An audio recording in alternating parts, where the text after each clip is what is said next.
it's gonna come right on up. It's 3 p.m., you know? Been here 3 days. We ain't wasting time.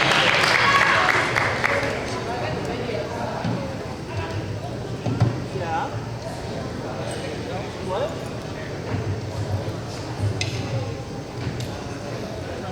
What's last night?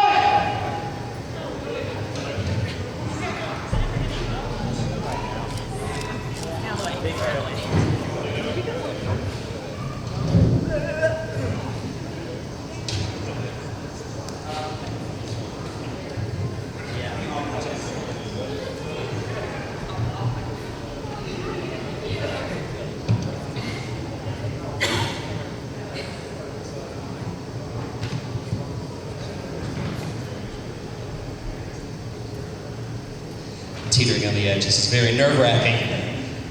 All right, welcome everybody to the 2022 Power Rangers Mystic Force panel.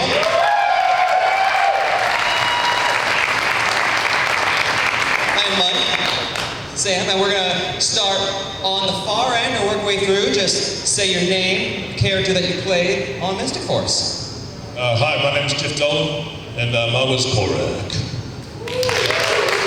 Hi everybody, thanks for meeting me out today. I'm John Tui and I play Solaris Knight. Thank you. Hey everybody, my name is Chris Graham, and I play Leadbot. Hello, my name is Kelson Henderson, and I play Phineas. How you doing? I'm Richie, and I play Xander.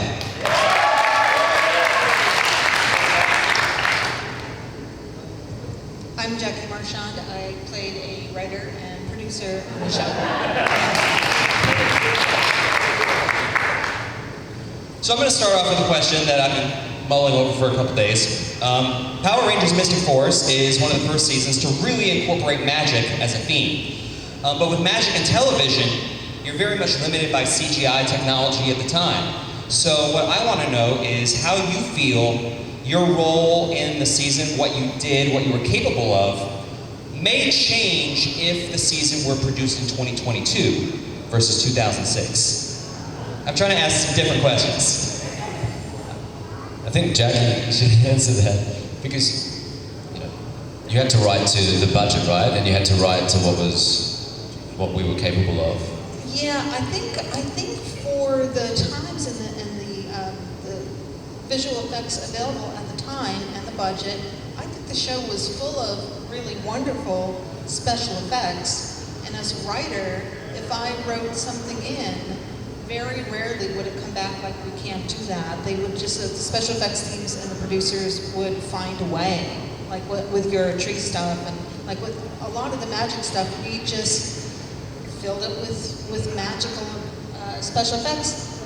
As far as today, of course, things have changed a lot. I'm not sure if it would be better. I just think that we did the best that we could at the time, and it came off like as a very, very magic-heavy season. I agree with that. I was going to say, there's something nice about seeing special effects that aren't CGI. You know, we did the tree properly, like it was real bark on my face, and it may have taken 20 hours, but it was worth it. Whereas these days, I'll just put a piece of green over my face, or wear something green, and then they'll just put it on later. So, I was already in green. That's a really good point, Richard, because our makeup and wardrobe just was so magnificent that we created a world that seemed really magical if we didn't have the money for all the special effects of the world. Yeah, I'd like to add to that actually, because I think that in New Zealand, we have a reputation for really, really going the extra mile when it comes to improvising and making things up. And I think there's a certain amount of honesty in the way that we create, new content, because back then it was new content, even for us, even for our special effects team. So, I don't know. Like, I don't want to take anything away from what's happening now, but I kind of think there was a real synergy between the actors and the art department, the costume and wardrobe, and a real community feel and a sense to create something really, rich and honest. So it made us work harder, certainly. Like, Richard, as he said, he had to sit in a chair for a couple of hours getting bark on his face, maybe 20. He had to be there the day before. But, that sort of stuff, obviously they can speed that up nowadays, but, in the day it gave him an opportunity to have a sense of depth in his character.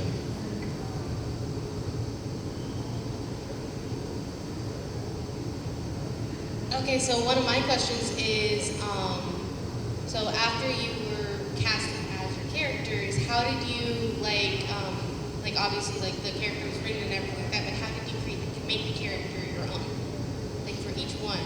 It's because a lot of you especially with voices too, how did you create the character your own, even though it's the character is there, it's the general description, personality, role-wise, was written on paper, you had to find the person in yourself. It's how was that process for each of you?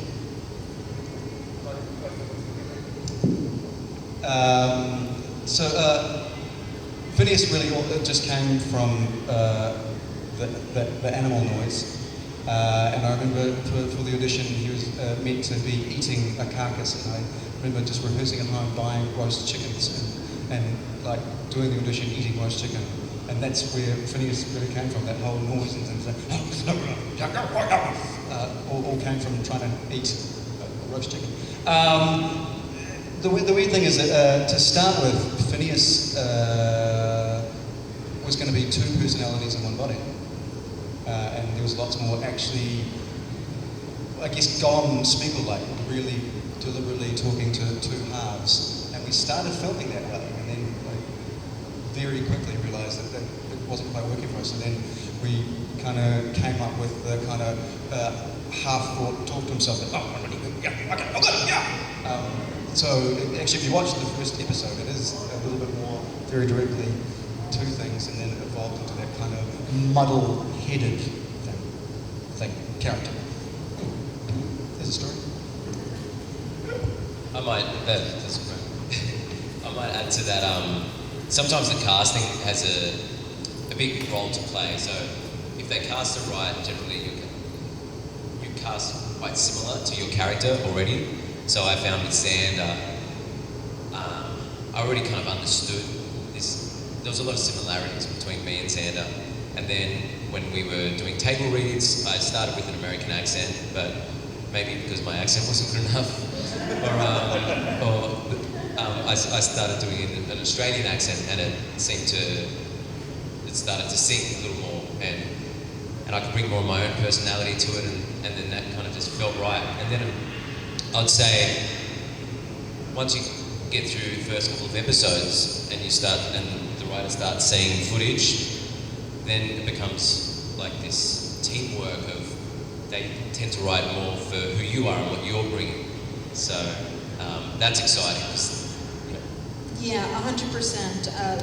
We start off with broad characters and ideas, and then once the cast is set in, we'll say, oh my God, Rich is so charming, we'll write to that strength. I'm not kidding, it's like the character grows. Of course, Kelson, hilarious. Phineas is 99% of his creation, very original. But we start off with outlines, and then the actors just take them and make them sing if we're lucky enough to have such a talented cast. It's a different perspective from the purely voice actor area. I feel like a bit of a fraud on here with real actors. I am one of them usually, but this time around, the audition process, you get given a description of what your character is about, and of course within the name, Korag, the Night Wolf, you get given a sort of a definition of where his spirit is. And so I really thought about that wolf aspect of it, and where I got into the voice, especially during the fighting, getting it into a real sort of wolfish growl to support that aspect of it. In the audition, I didn't really know what the character looked like either, so once I came into the studio and saw the footage, it gave me another new direction of, wow, okay, this guy's quite a warrior side of things as well, so that again alters your voice. So yeah, it's a different perspective, and because you don't have the physicality to support it, if you're sitting in a box with a microphone in front of you, you sort of really have to focus in on what your voice is portraying. So you get good notes back from producers and writers as it progresses. Now we see this happening for this series and as we're going along, and that helps you again evolve the voice. But you'd be amazed if they ever filmed in the studio, say during Korag's fight scenes and stuff like that. It got real physical. You know, you had to really get into it to really portray things. So I was in there swinging arms and kicking and doing all sorts of stuff just to give it the genuine effect as you were doing it, getting hit and throwing yourself around. So yeah, I wish that was filmed. That would have been hilarious to watch. So you're just being punched by this invisible thing in a room. So, yeah, so that's the voice aspect of it. And I'm actually going to touch on for that side of the panel for a second. So we have an interesting case where with Jeff and Chris, they're actually portraying the same person, the same character, albeit in different means. And then with John, you played Doggy the season prior, but then you played a completely different character this time around. So there's a completely different disconnect, a completely different way of playing the character. So I was wondering with the three of you, either because you had two people kind of playing the same character or a completely different way of looking at a character from prior, how you approach that. I don't know if you two were able to collaborate and figure out, like, I'm doing this, maybe you should do this, or something along those lines. I didn't find out that there was going to be a limbo until about 2 weeks before I finished. I got told, oh, you've only got a couple more weeks of filming. I went, what's that? They said, oh, they're introducing this human version of you. And I was like, what? I didn't even get an audition. Sure, they want to take me. No, that was it. So that was sort of like, oh. So there was no change for me from that aspect, because Korag shouldn't have been affected by that. He didn't know he was under control, and that otherwise would have modified the character too much. It might have been interesting towards the end for that knowledge to be there, but it could have been bubbling underneath and creating a sort of an emotional challenge for him or a mental challenge for him.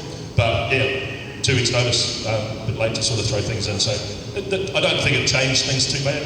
And it was a great job not that I ever saw Chris do his job, because I've never seen the show, because we don't get it in New Zealand. So until it came up on YouTube or something like that, I might have been able to watch it. But yeah, because it wasn't screening in New Zealand, we never got to see the product afterwards. Yeah, I guess the question almost rests in the hands of the writers, because and the producers and even the directors, because they're the ones that get an opportunity to put this together.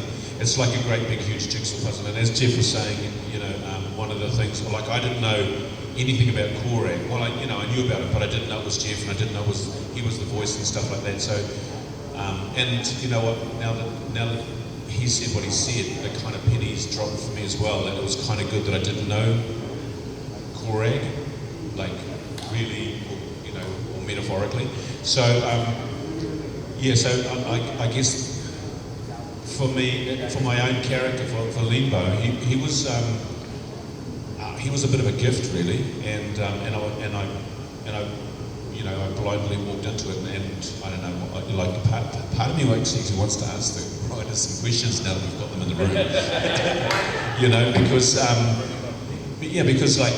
Those, as Jeff was saying, we didn't get to see the show. We don't know what it looked like from the beginning to the end. So a lot of it was, it's like a bit of a jigsaw. Even after 17 years, we're still putting parts of that puzzle back together.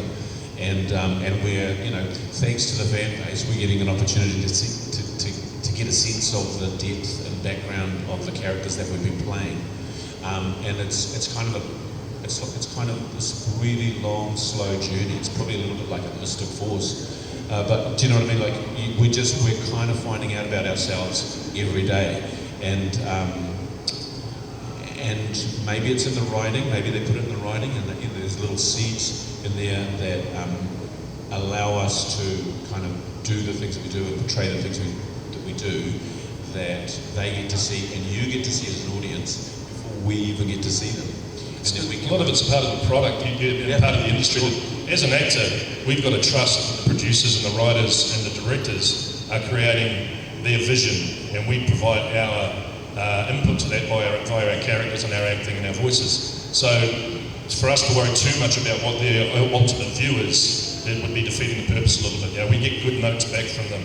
The directors, during any filming or any recording session, you have a director in the studio with you, gives you good notes on, okay, you need to do this because previous to this happened. And so that's how that, and you go, oh, okay, I understand a bit more about it and go forward from there. So there's a lot of trust on all aspects from us to the producers and writers, etc.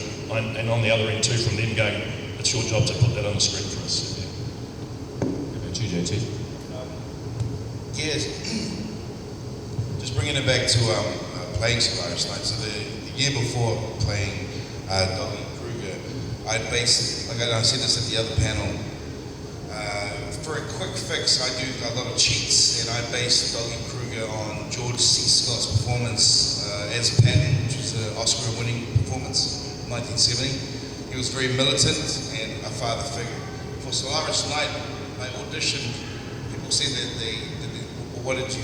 how did you feel when they offered you the role? It wasn't offered. I auditioned for that role.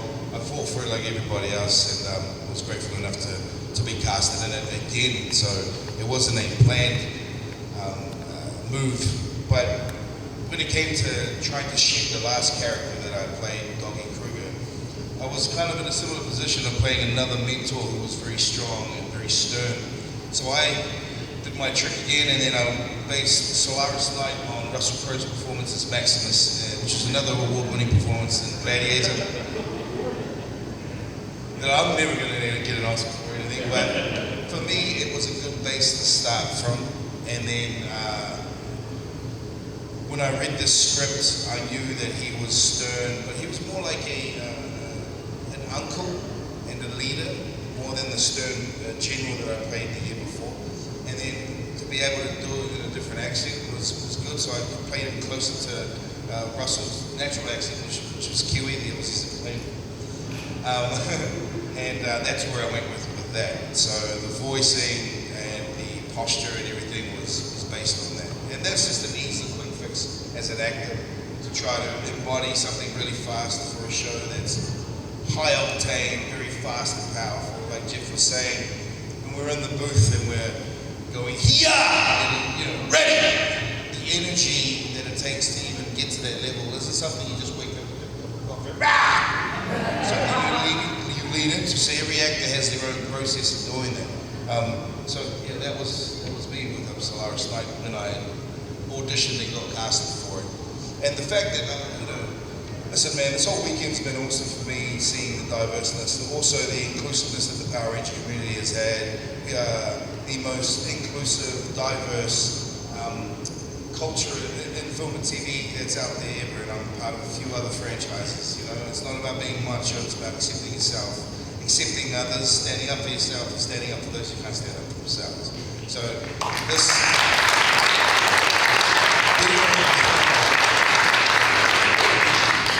And seeing all the different series come through here and watching all their panels to see their signings, it's a great thing to be part of.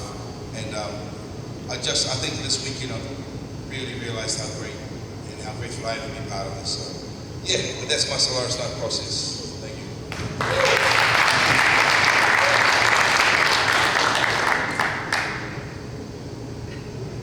So there were definitely a lot of sets for Mystic Force. Like you had the forest, you had Briarwood, you had Rootcore, you had Rockporium, which was really cool.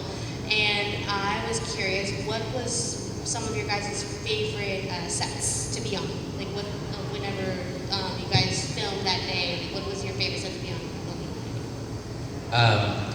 Well, for me, it's the Rockporium because I love music. So working at a music store was kind of awesome, even if it wasn't real. But there were a lot of cool records and fake band names and stuff. I may have stolen a few little things when I left. I can say that now without being in trouble. But I was really nervous when I took a little Rockporium key chain thing and a bracelet. And yeah, the badge, yeah, I've still got that. But I really thought they were gonna kick me out of the show and erase all my scenes if they called me something. Yeah. But yeah, the Rockporium was super cool. And I was also the manager there, so I had some good scenes there. It was a bit of a smart aleck, so that was fun for me. Yeah, not good for props. Anyone else? My favourite was the recording studio.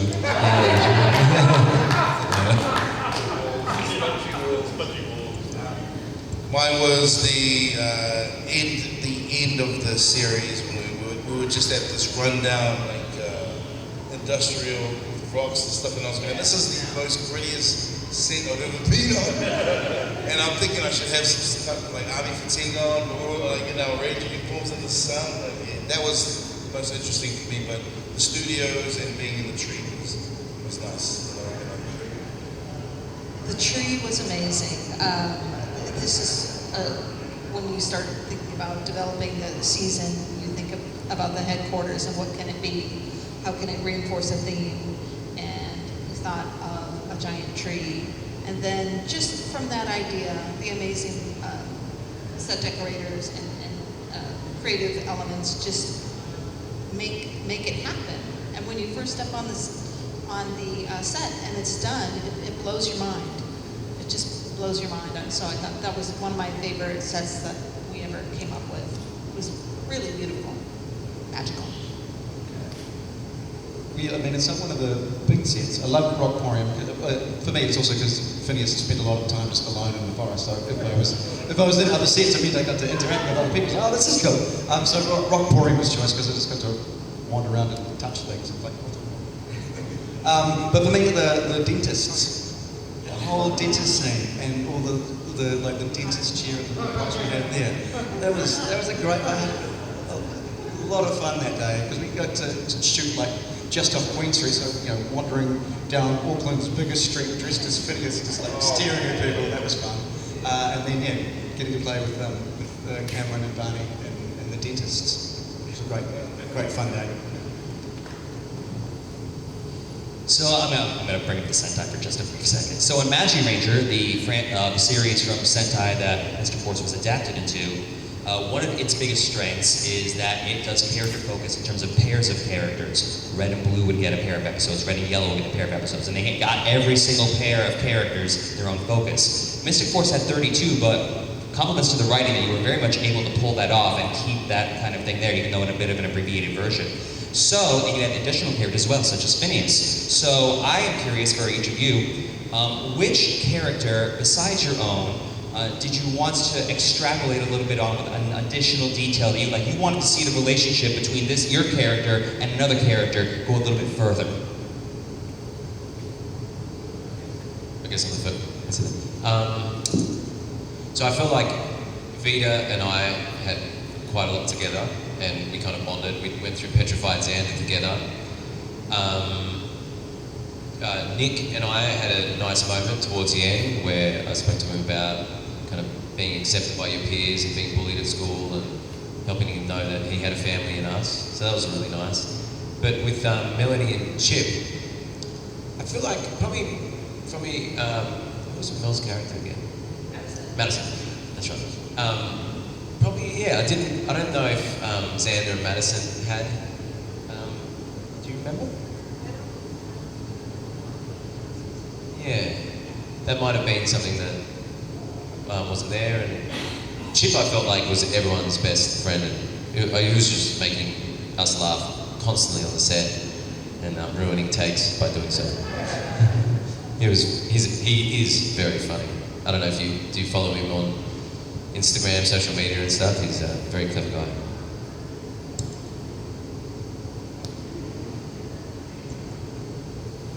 I wanted to hang out with Chip. Actually, no, I did. But, yeah. I also, more Barney. I could happily spend the rest of my life jamming with Barney. He has a beautiful sense of play and creativity. I enjoyed any moment that I got to play with Barney and would like to have done more. And I think, the sort of characters we were playing side by side, I think there was room for them to have a lot more play. They were quite mineable if needed. Spin-off idea.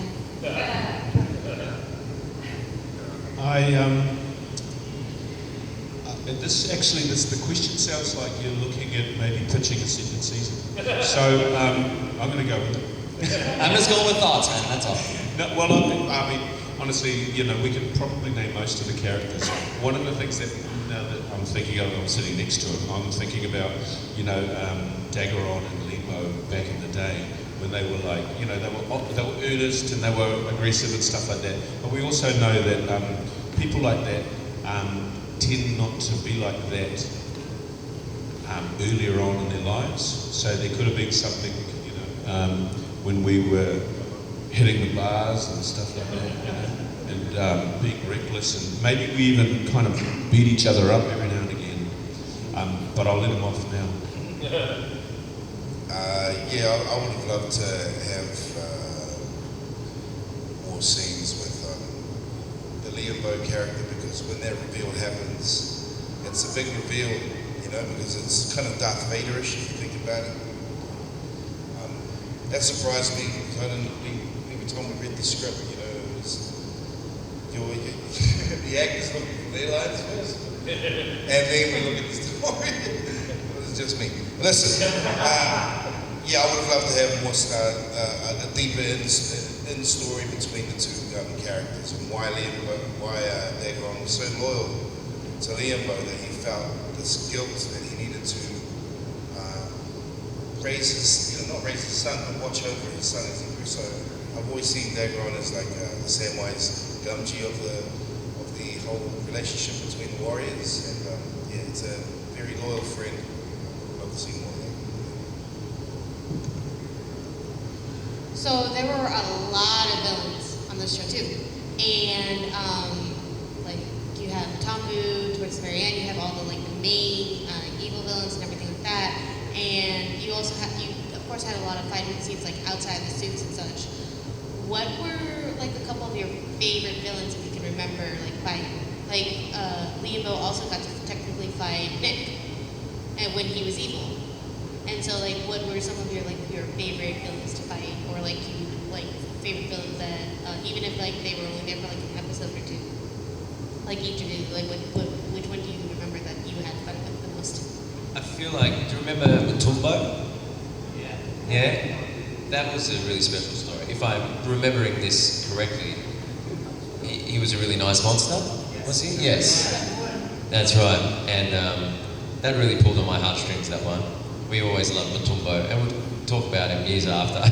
Me and Angie, yeah, that was our favourite monster. And I just like the way it sounds. Matumbo. You know what I'm saying? Matumbo. Is that right? Please tell me it's right. Okay.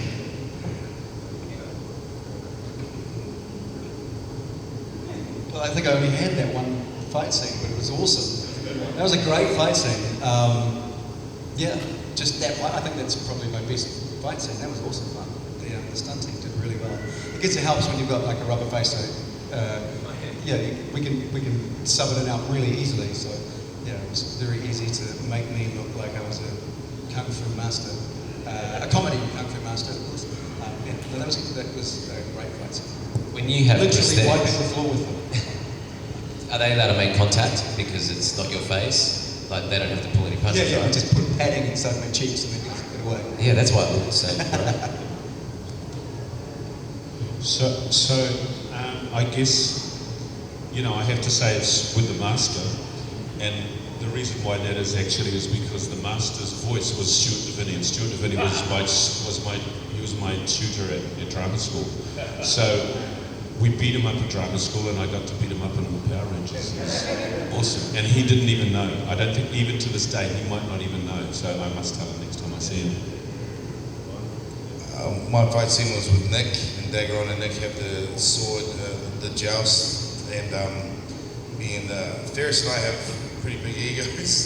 So there's a lot of jousting on the set, and he really relished beating Dagon. And I hated it, man. John, the actor, hated losing to him, and he played up on that, which I thought helped the scene a lot more. And you know, where the young bull meets the old one. Yeah, that was my favorite. Just having to get over myself. That's all I did was fight, really. I just fought everybody, and I didn't care what their name was, to the point where I didn't even want to remember what their name was. So yeah, it was quite weird. I'm just saying to John, and he was like, wow. And I mentioned it yesterday in the Megaforce. So being a voice actor, I never met any of these guys at all. Yeah, I've known Kelson for a long time. think Chris and I may have worked together, John and I may have met during social events, but any of the international actors in the scene I never met. And same with Megaforce. When I arrived on Friday for the convention, I walked up to the guys from Megaforce and said, "Hi, I was your Gosei," and they were like, "Wow!"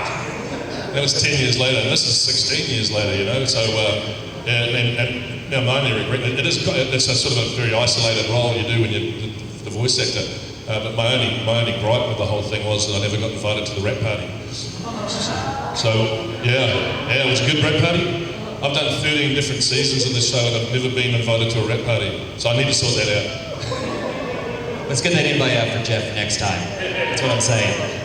So now we're actually going to open it up to the floor for some questions. We're just going to, raising your hand and whatnot. I see one right there. My guy in red was first. So a lot of you came from SPD, or some of you came from SPD prior. If SPD and Mystic Force had a crossover, what would that look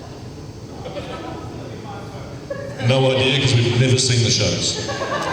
We'll have to leave that to the writer to answer. It would be massive because SPD was like space cops and sci-fi, and then the next series was in the forest with magic. What will the crossover look like? Mushrooms. Avatar.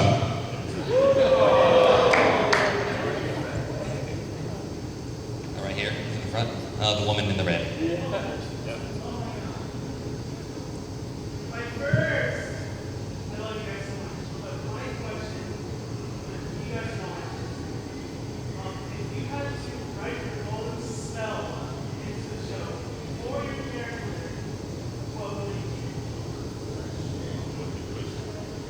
Tell you in 2022, that was a deep question. That's all great questions. That's the writer that's the question for the writer. That was part of the show that was actually really tough because when you did have to come up with those verbiages, we would just sit in the room and say nonsense words and say, does this sound like something? Or it had to sound strong and magical. So we would come up with a list of things and go around the room and say, how does this sound? How does that sound? So we tried our best. Luckily, there wasn't too many spells because that stuff is hard. That stuff is very hard. I remember getting the first one. I had to do it. Jim McClarty was my director in studio, and I just looked up and said, "No one told me I had to speak Latin. What's going on here?" Yeah, there was a lot of Latin. Yeah, that's right. Correct. So I was like, how's it properly said? It was a challenge. And then I saw this person in the green right here.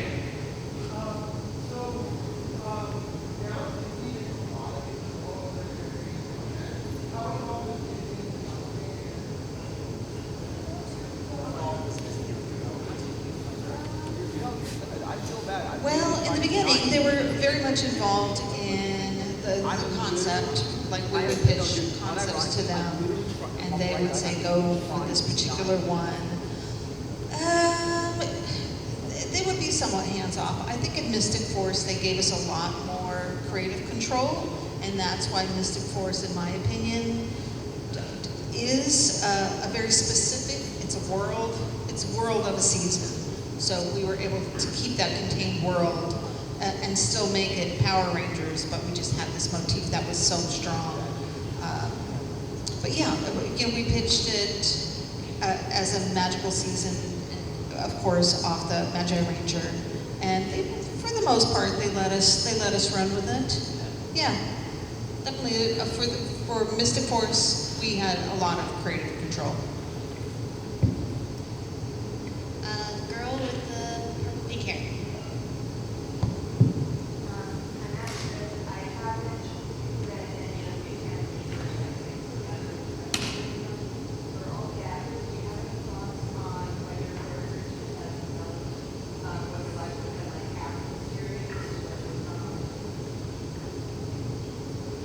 I went on to beat him.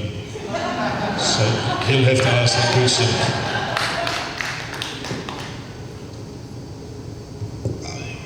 My character, I felt, because he was still, once Liam Bo's character came back and their family was complete, I thought Liam Bo would be like a wandering samurai, need another master, and hopefully find love.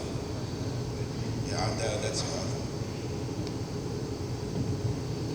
He'd probably end up at our house. On the couch. Yeah. O'Donnell would probably have a little bed out there for him. But because one of our last scene was driving into the sunset, literally in New Zealand, we were driving out towards Piha. So in my mind's eye, that's where I ended up. I ended up out at Piha on the west coast. I don't know if any of you know that, but it's a beautiful wild coast with fantastic views as you come around the corner. It's just, it's just one of those things that kind of takes your breath away. But they're unusual people down there, I have to say. And we'd be a couple that would blend in really easily.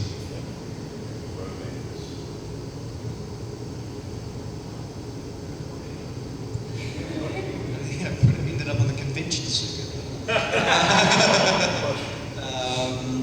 What do I want from him, Phineas? I think he wanted to go to the city. I think he took over the Rockmorium. Yeah, that's what he did. He came and started in London. Oh, really? I was going to say, Xander, he's pretty good at sales, and he's got a mouth, and he loved the Rockmorium, so I think he would probably have a chain of Rockmoriums around USA. Maybe if Phineas was lucky, he might be able to work as buy some shares. And no, Phineas was definitely could be tight. Right in front here.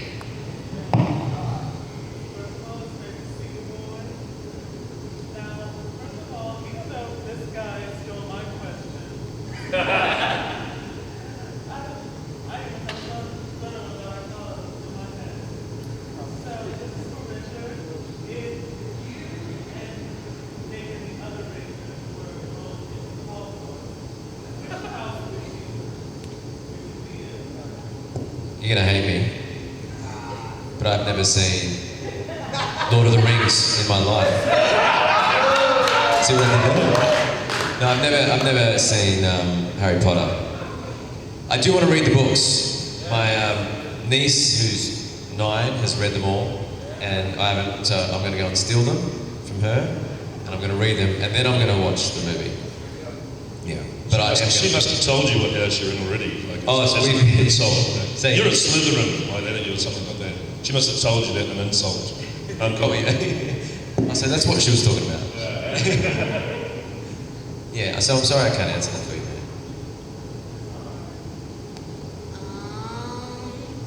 SPD red. Morning. Afternoon.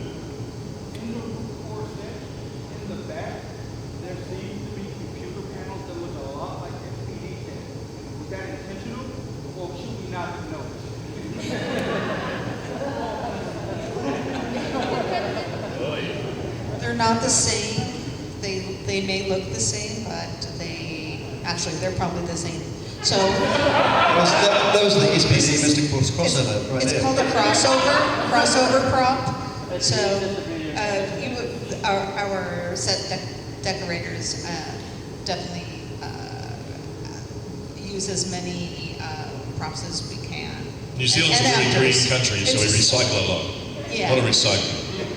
But that's a good catch. Good catch. I think he's SPD. I think he's just trying to find his lost stuff. It's been 15 years. He's just trying to find it out, write it off on the taxes or something. Right in the front here. So, the last fight scene we got, the city report put together, and it's that huge emotional scene where all the Rangers, all the fighters lost some of the powers. How emotional was it for you guys to have both teams come together and repower you so that you could finish the fight match? It's incredible, highly emotional, and by that point you've all been working on episode after episode after episode. So by that point you've got the whole story behind you, and that's really fun. Those last couple of episodes because you've done all the work, and then you're just kind of playing in that world that you've built. So yeah, it was a good time. It's interesting you say it because that's what a Power Ranger is, right? All right?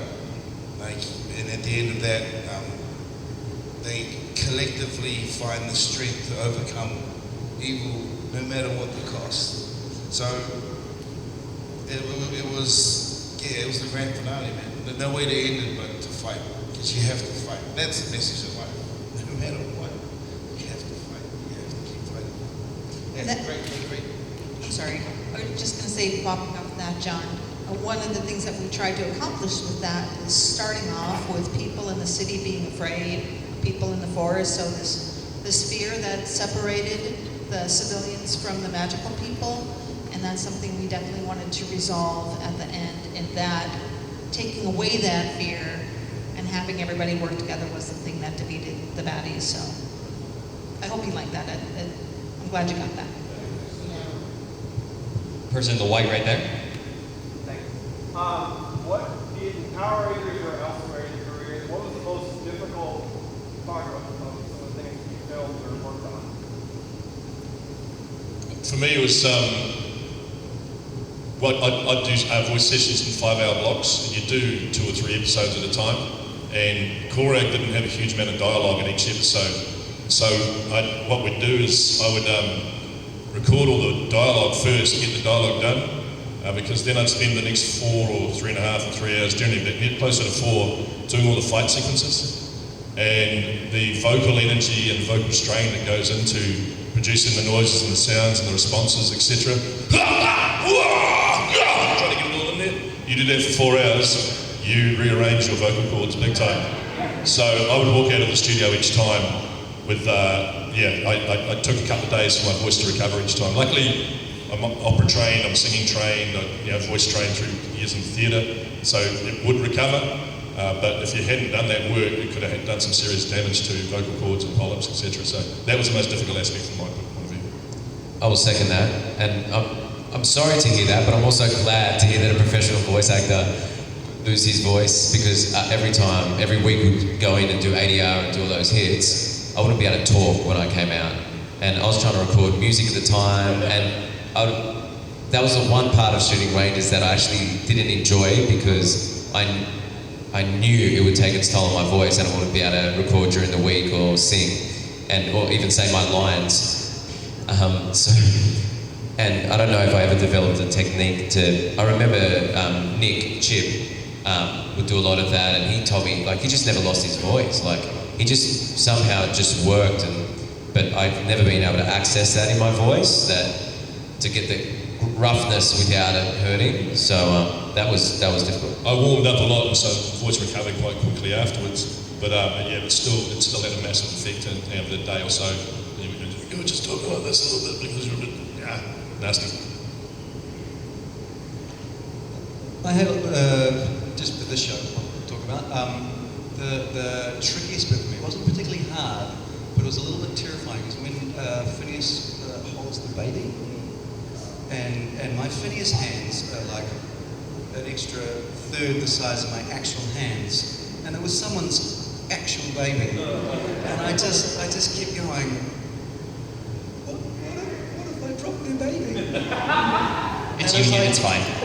I didn't, but it all went fine, but just that thing, and this was before I was a parent. Right now, I would be petrified, even worse, but just that feeling of you've got to play the scene, and he's really hyperactive, and he's a very active dude, but also going 100% care with this child.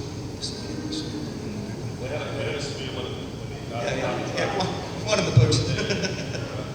Yeah, but that was the thing that sticks out for me, being that's the moment I was going, how am I going to do this? Mine was justifying where Daggeron was coming from and going to, because I always have a laugh, because every time we shot the scenes, he was just walking past in the forest, or he was going somewhere. So it was just justifying, they'll turn around and there he is, just slowly walking through the forest, squinting when there's no sun, and then dropping some pearls of wisdom, and then just walking up, where is he going? Where is he going? So he's always in the forest. That's why. Yeah. Okay. Right over here. I know that the source of creating colors like that also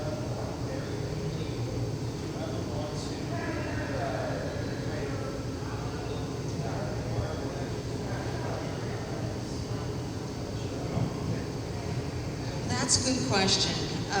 The way that we always approached it was, we used that trope of the morphing grid.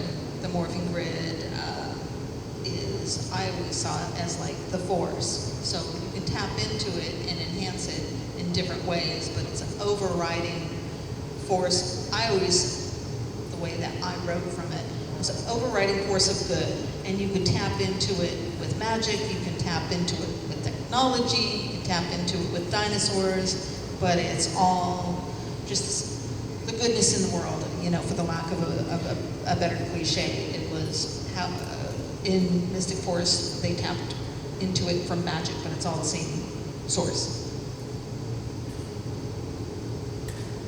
Oh.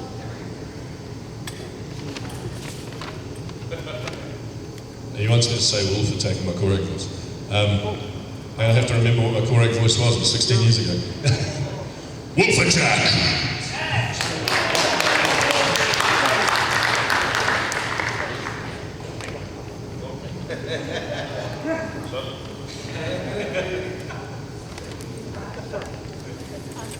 Anyone else have a question? Right over here.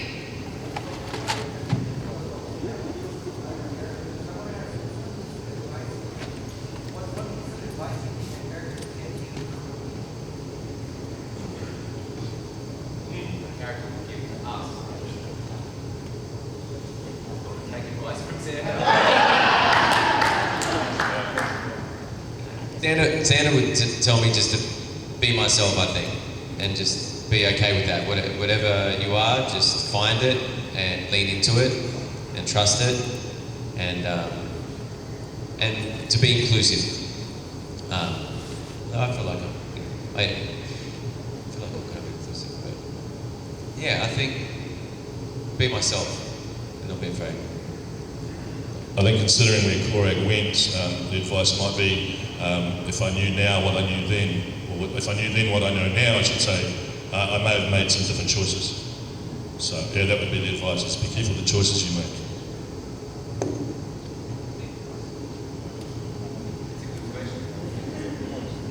All the questions have been really good in this panel. Like, you guys have been stating the great questions for this one, I just have to say. I'm gonna go to this person in the black and see who haven't asked a question yet. What was the starting point for writing? What was the starting point for writing? Yeah, series. The Sentai, of course, everything starts with the Sentai and examining that and see which motifs we can derive from that, and then that's our blueprint, and then we create off that. We think of bigger themes, and we start to think of characters and sets, but it all starts with the Sentai.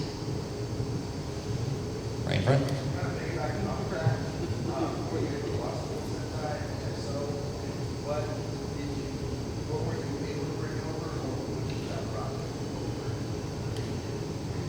It gets a little fuzzy because it was a long time ago. We, if we're able to get the Sentai, because back then it was like actually getting VHS tapes from Japan, so we would devour those as soon as we could to get as much information, say, okay, they have wands, they have this and that, there's this many characters, these are the Rangers. Sometimes we had to punt a little bit because we didn't have the information, but that's how we did it back then, was trying to get the Sentai as soon as possible and starting in that creative process based on that.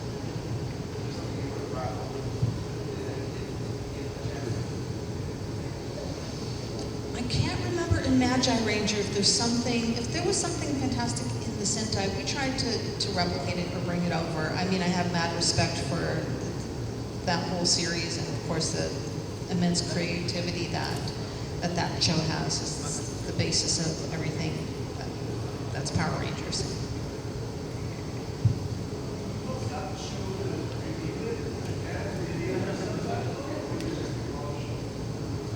It was raw show, and we would have interpreted scripts. So we would read an interpreted, there would be an interpreter, and we would read along and look at the episodes. I only learned a couple words of Japanese, like help me and save me. So I'm sorry about that. Saskate, help me. So we're just about out of time, I'm afraid, because we're running a little short, but I want to end on one final question for everybody. We'll start at Jeff and work our way down. Because magic is an abstract concept and it means different things to different people, so I want to hear from each of you, what is your personal magic? What gives you magic?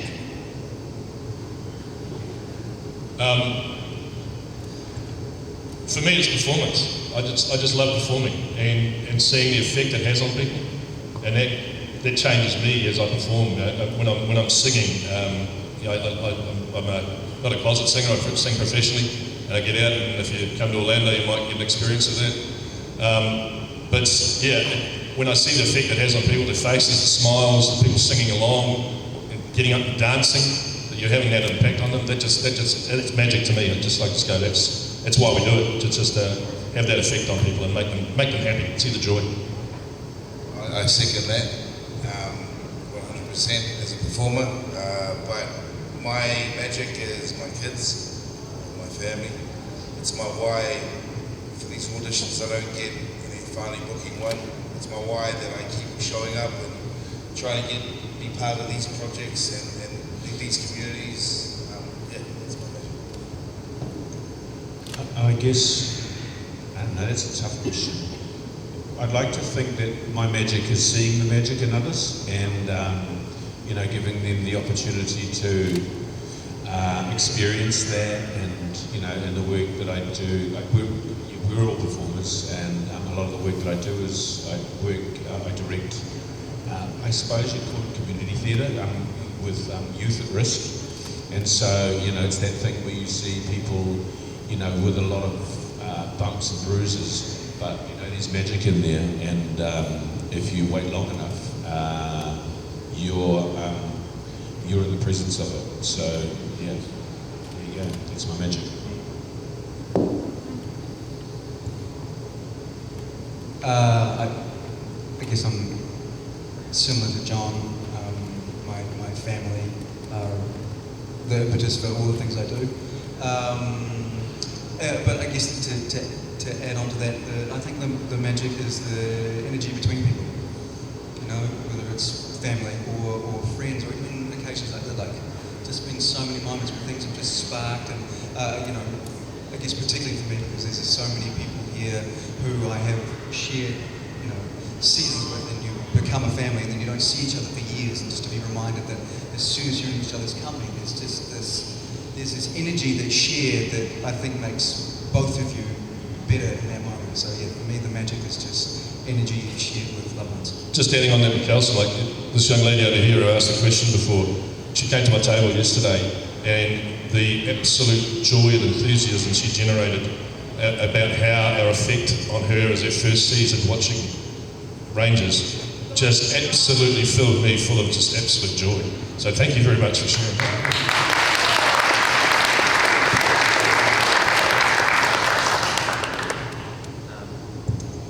They were all really nice answers. To me, the first thing that comes to mind is music. It's the only thing that kind of takes me out of this life and makes everything feel okay. And I remember that feeling from when I was a kid.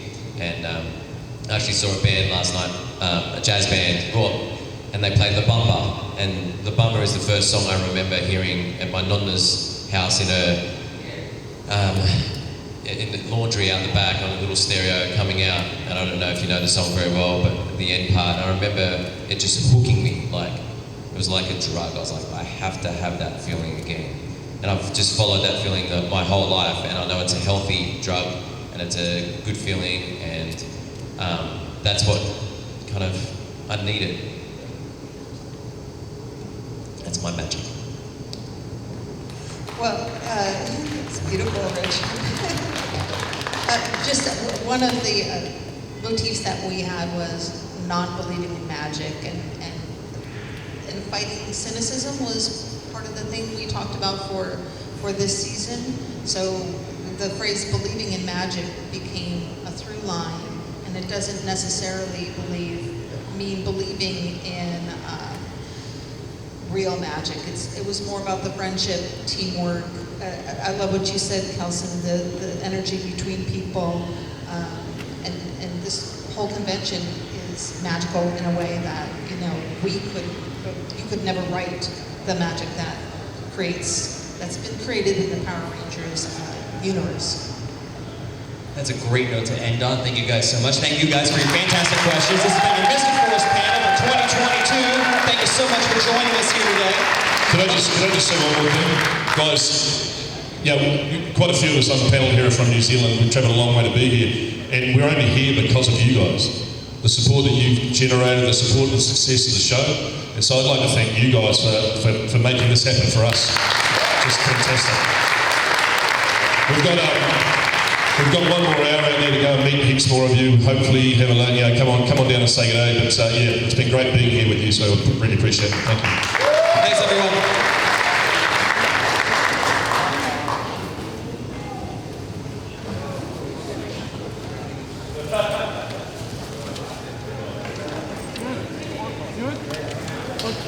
Oh, they were so nice.